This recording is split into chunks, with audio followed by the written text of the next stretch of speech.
Thank you. Mr. President, first I want to thank you for graciously hosting me once again in the White House.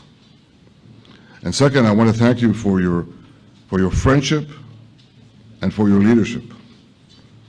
From Jerusalem to Tehran, from the Golan Heights to Gaza, you've proven time and again what I've said many times.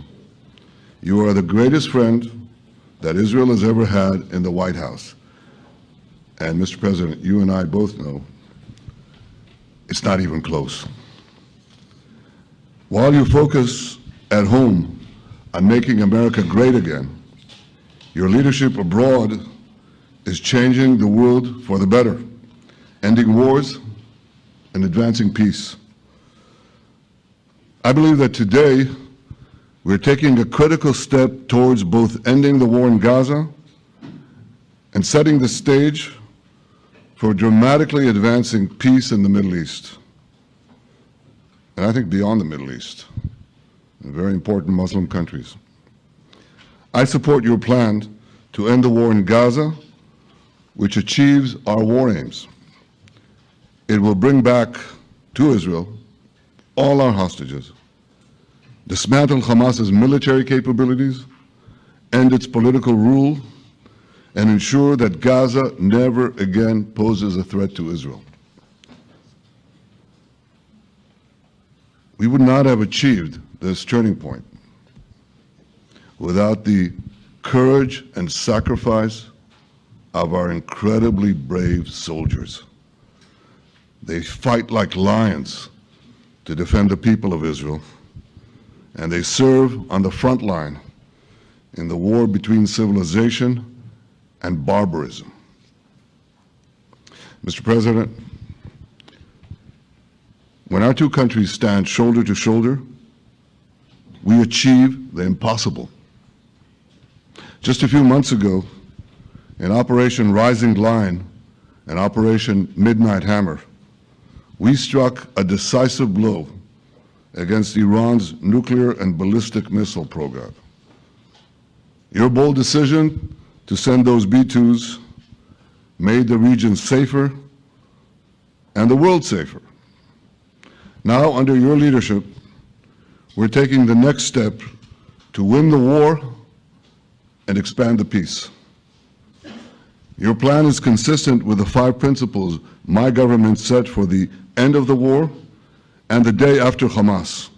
Everybody asks, what is your plan for the day after Hamas? Here's our plan. Passed it in the cabinet. All our hostages, both those who are alive and those who died, all of them will return home immediately. Hamas will be disarmed. Gaza will be demilitarized. Israel will retain security responsibility, including a security perimeter for the foreseeable future. And lastly, Gaza will have a peaceful civilian administration that is run neither by Hamas nor by the Palestinian Authority. If Hamas agrees to your plan, Mr. President, the first step will be a modest withdrawal, followed by the release of all our hostages within 72 hours. The next step will be the establishment of an international body charged with fully disarming Hamas and demilitarizing Gaza. I appreciate your willingness to lead the body, Mr. President. I really appreciate it because you have a lot of things to do, and this is important.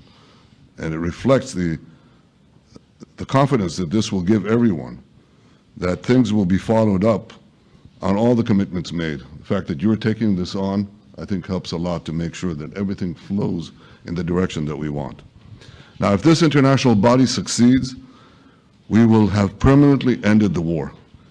Israel will conduct further withdrawals linked to the extent of disarmament and demilitarization, but will remain in the security perimeter for the foreseeable future.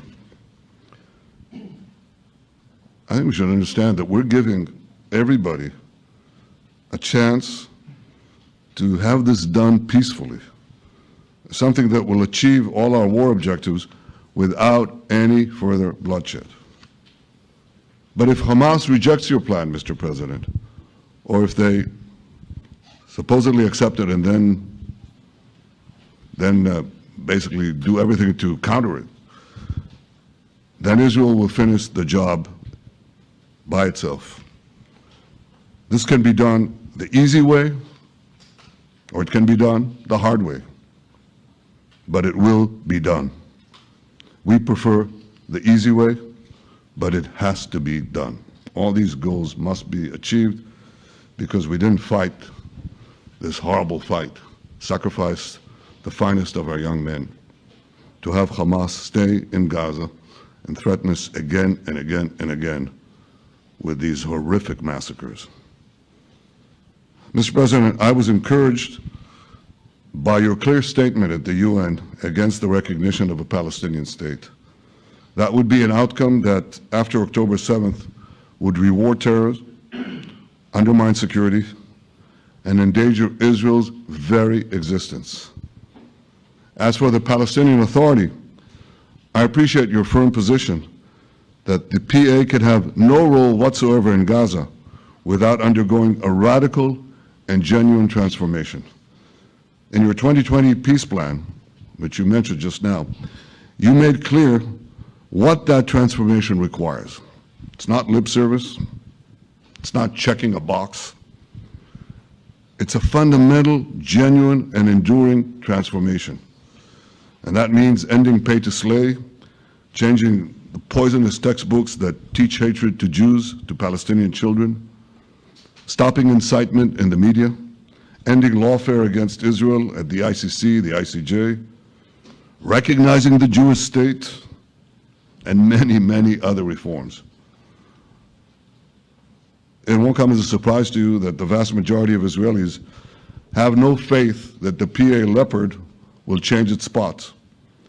But rather than wait for this miraculous transformation, your plan provides a practical and realistic path forward for Gaza in the coming years, in which Gaza will be administered neither by Hamas nor the Palestinian Authority, but by those committed to a genuine peace with Israel. I think this can be not only a new beginning for Gaza, I think it can be a new beginning for the entire region. Under your leadership, we can re-energize, well, I've got to contribute my own, we can re-energize the Abraham Accords.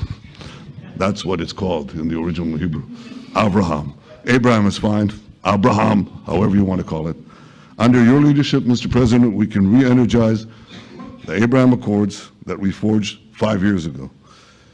We can expand them to many more Arab and Muslim nations that choose moderation over extremism. I think there's an opportunity here.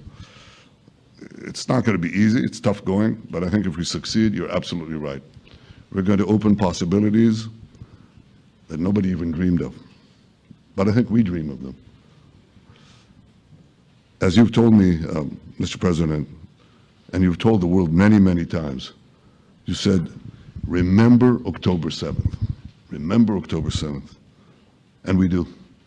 We will never forget the horrors of October 7th, and we will do whatever is necessary to make sure they don't happen again.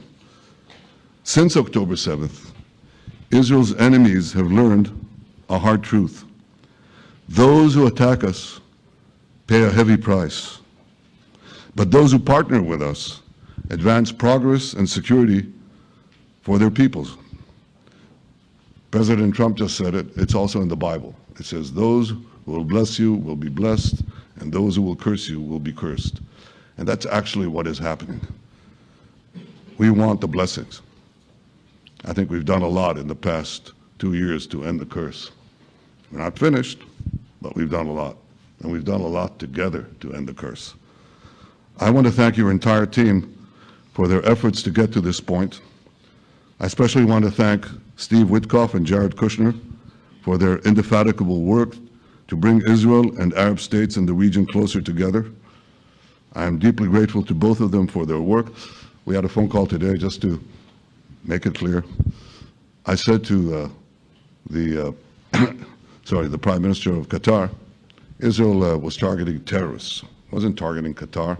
And of course, we regretted the loss of the Qatari citizen. It wasn't our target.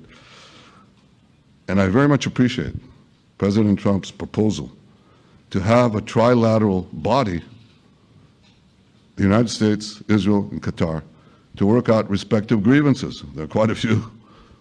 But if we could try to mitigate them or put it on a different footing, I think that'll be good for everyone. Above all the people, the fine team, and many helpers who've done this, I want to thank you, Mr. President. History has already shown that under your leadership, Israel and America can change the face of the Middle East. And today I'm hopeful that your plan to end the war in Gaza will do so again and do so soon. It will free our hostages, end Hamas's tyranny in Gaza, and enable a more secure and prosperous future for the peoples of our region. Thank you, Mr. President. May God bless America. May God bless Israel. May God bless the indispensable alliance between our countries. And may I add in Hebrew, G'mal Chatima Tova, may we all be inscribed in the book of life. Thank you.